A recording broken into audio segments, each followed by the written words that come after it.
لا يكلف الله نفسا إلا وسعها،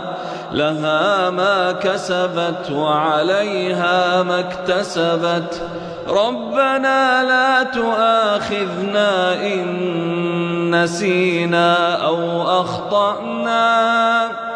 ربنا ولا تحمل علينا إصرا كما حملته على الذين من قبلنا، ربنا ولا تحملنا ما لا طاقة لنا به، واعف عنا واغفر لنا وارحمنا